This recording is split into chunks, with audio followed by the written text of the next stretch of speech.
L'actualité de la vie publique, un podcast du site viepublique.fr.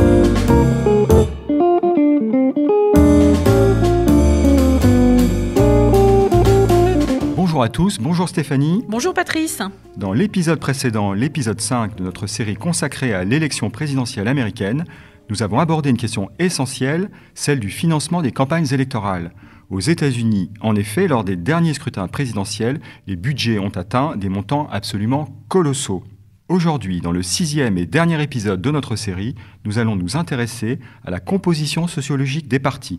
Comment votent les ouvriers par rapport aux cadres, les femmes par rapport aux hommes, les jeunes par rapport à leurs aînés. Nous allons également nous pencher sur la géographie électorale des États-Unis pour comprendre, par exemple, comment votent les New-Yorkais par rapport aux Texans. Nous aborderons également une question très importante dans ce pays, qui est celle du vote des minorités ethno-raciales, notamment les Afro-Américains et les Hispaniques. Et enfin, nous nous interrogerons sur le rôle particulier que joue la religion dans la vie politique américaine. 6e et dernier épisode, pour qui votent les Américains et pour quelles raisons? Yes, we can. Yes, we can.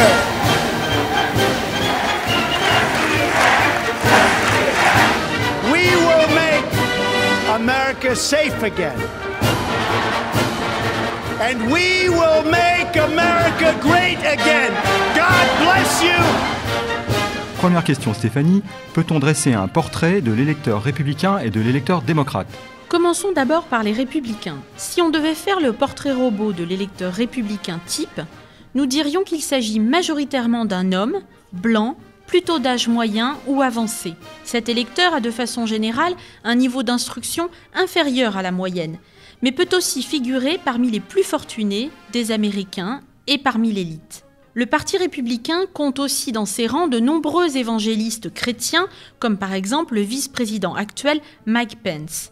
Au sein de la frange ultra-conservatrice de ce parti républicain, on trouve également les militants du Tea Party, un mouvement libertarien qui s'oppose à l'État fédéral, dont est proche notamment Mike Pompeo, l'actuel secrétaire d'État des États-Unis, l'équivalent du ministre des Affaires étrangères. Ce mouvement a émergé à la faveur de la crise financière de 2008, au début du premier mandat du président Barack Obama. Quant à la base électorale traditionnelle du Parti démocrate, elle est constituée majoritairement de femmes, de jeunes, d'Afro-Américains, d'Hispaniques, de syndiqués, de diplômés et enfin d'Américains dont la pratique religieuse est faible. Ces grandes tendances concernant l'électorat des deux grands partis sont-elles stables? Oui, Patrice, ces tendances sont stables. Mais il faut savoir qu'aux États-Unis, beaucoup d'électeurs ne votent pas systématiquement pour leur parti. À l'exception des authentiques militants, l'attachement au parti politique est plutôt faible. Beaucoup d'électeurs vont par exemple voter pour le candidat d'un parti lorsqu'il s'agit d'élire leur sénateur ou leur représentant au Congrès, mais à l'occasion de l'élection présidentielle, ils voteront pour le candidat de l'autre parti. Pourquoi aux États-Unis, le vote est-il historiquement lié à l'appartenance ethnique? Les minorités hispaniques, asiatiques, votent majoritairement en faveur des démocrates, en raison notamment de la rhétorique anti-immigration développée par le Parti républicain. Les liens privilégiés tissés entre les Afro-Américains et les démocrates, eux, datent de la lutte menée en commun pour la promotion des droits civiques dans les années 60. C'est une loi fédérale votée en 1965 qui va véritablement changer les choses, n'est-ce pas? Oui, Patrice, c'est grâce à l'adoption de la loi fédérale interdisant la discrimination en matière de vote en 1965, le Voting Rights Act, que les Afro-Américains pourront enfin exercer leurs droits civiques. Les démocrates ayant apporté leur soutien à ce mouvement dans les années 60, les Afro-Américains vont dès lors soutenir très majoritairement ce parti. A contrario, les populations blanches des États du Sud basculent, elles, massivement à la fin des années 60 du côté du Parti républicain.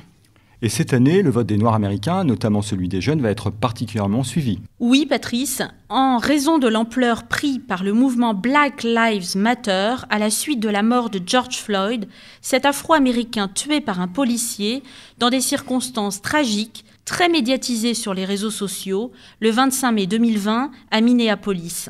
Cette mort a soulevé une vague d'indignation d'une ampleur inédite et provoqué un mouvement de protestation à travers tout le pays, mais également à l'étranger. Et puis cette année, il y a également le choix très important de la colistière de Joe Biden.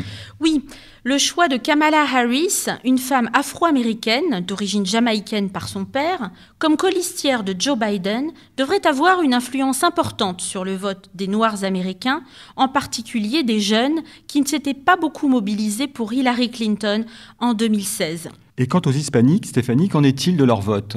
Eh bien, quant aux hispaniques, s'ils sont, comme on l'a dit, majoritairement des soutiens du Parti démocrate, leur vote se caractérise néanmoins par une forte diversité selon leur origine géographique et l'ancienneté de leur implantation sur le territoire américain, par exemple. Les hispaniques de Floride, originaires de Cuba, issus du mouvement anticastriste, sont plus conservateurs et plus proches du Parti républicain que les portoricains installés à New York.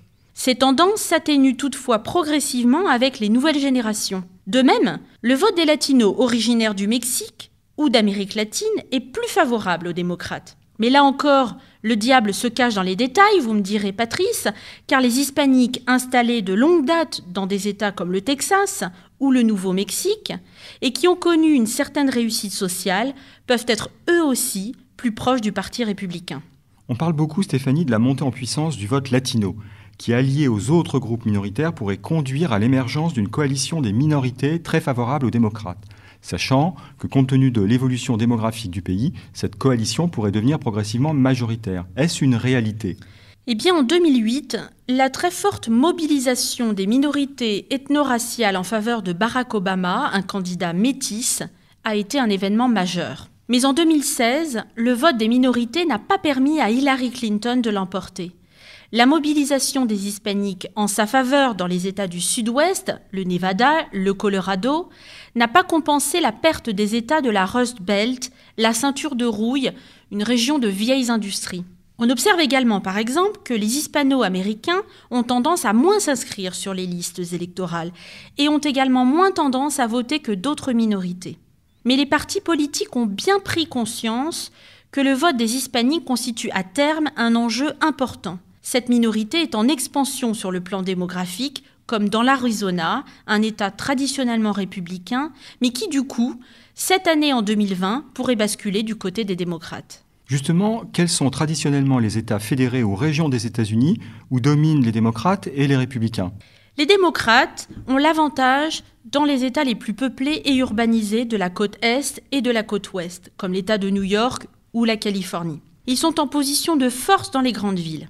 La région des Grands Lacs constitue également un bastion démocrate. Dans cette région industrielle du Nord-Est, baptisée Rust Belt, ceinture de rouille, comme on l'a dit tout à l'heure, il existe une tradition syndicale qui reste forte, comme par exemple dans l'industrie automobile.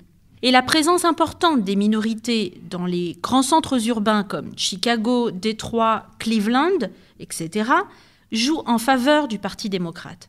Quant aux républicains, les régions où ils dominent largement sont les États du Sud et du Midwest. Ce sont des États où la population est majoritairement rurale, blanche, et qui tente à être conservatrice sur les questions sociales et de société. Ce sont ces Américains qui constituent la base électorale du Parti républicain. La polarisation politique du pays se reflète donc de façon assez schématique sur le plan géographique. Oui, et puisque la plupart des États ne sont pas compétitifs, dans le sens où le vote est traditionnellement acquis à un des deux partis, on comprend pourquoi la stratégie électorale consiste en règle générale à concentrer ses efforts dans les États pivots. Les fameux swing states dont on a déjà parlé dans l'épisode précédent. Oui, Patrice, ces États indécis qui sont susceptibles de basculer dans un camp ou un autre. Attention, le statut de swing state peut évoluer au fil des élections. Depuis les années 2000, l'Ohio, la Floride, le Wisconsin, la Pennsylvanie notamment figurent parmi les swing states. Stéphanie, quel a été en termes de géographie électorale le fait marquant de la dernière élection présidentielle en 2016 ? Le fait le plus marquant de l'élection 2016, qui a vu s'affronter, rappelons-le, Hillary Clinton et Donald Trump, a été le basculement de la Rust Belt acquise aux démocrates dans le camp républicain.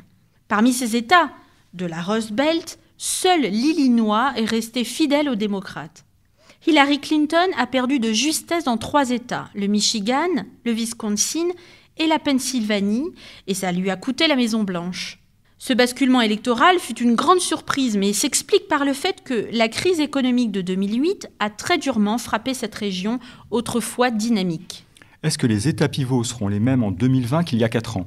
Il est probable, Patrice, que certains États qui ont basculé en 2016, comme la Pennsylvanie, le Wisconsin et le Michigan, pourraient jouer de nouveau un rôle important. Mais depuis les ravages de la crise sanitaire liée à l'épidémie de Covid-19 et ses conséquences désastreuses sur l'économie, l'évolution de l'électorat est devenue plus imprévisible qu'il y a quelques mois. Donald Trump va chercher à mobiliser la base électorale du Parti républicain, les électeurs aux tendances conservatrices des zones rurales blanches. Nous n'avons pas encore abordé la question religieuse. Est-ce que la religion joue un rôle spécifique dans les élections américaines ? Eh bien, ce qui est très intéressant à retenir concernant les États-Unis, Patrice, c'est l'importance de la place du fait religieux dans la société. La religiosité des Américains est singulière si on la compare aux autres pays développés. Pour vous donner une idée, 87% des Américains affirment croire en Dieu et 55% disent prier régulièrement contre 10% seulement des Français. Comment explique-t-on ce degré particulièrement élevé de religiosité ? Certains sociologues expliquent que la séparation entre les églises et l'État aurait entraîné un pluralisme religieux favorisant la création d'un marché de la religion et une forte participation religieuse. C'est-à-dire que les églises seraient devenues non seulement des lieux de culte dynamiques, mais également des lieux de formation, d'échange, de protection, notamment sociale pour les plus fragiles, les immigrants récents ou les minorités. Dans une société qui se singularise par un niveau élevé d'insécurité et des inégalités socio-économiques importantes, les églises se seraient substituées à l'État en offrant aux citoyens une protection que ce dernier n'offre pas ou de manière insuffisante. Cette religiosité imprègne de manière très importante la vie politique. Les présidents des États-Unis invoquent traditionnellement très souvent Dieu et la foi. Quant à Donald Trump, il a fait de la religion une stratégie politique afin de s'attirer les suffrages des chrétiens évangéliques blancs, qui sont plus de 80% à avoir voté pour lui en 2016. Il soutient leur combat politique en militant notamment contre l'avortement, contre les droits des personnes LGBTQ ou pour la prière à l'école.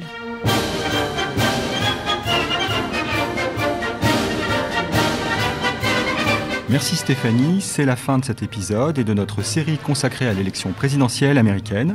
D'ici quelques jours maintenant, si l'élection se déroule normalement, on pourrait connaître le nom du prochain président des États-Unis, puisque l'élection aura lieu, on vous le rappelle, mardi 3 novembre. Si vous avez apprécié cette série, n'hésitez pas à nous suivre sur votre plateforme d'écoute de podcast préférée et à vous y abonner. Et pour en savoir plus, rendez-vous sur notre site internet viepublique.fr et nos réseaux sociaux. Au revoir Stéphanie, au revoir à tous. Au revoir Patrice, au revoir à tous.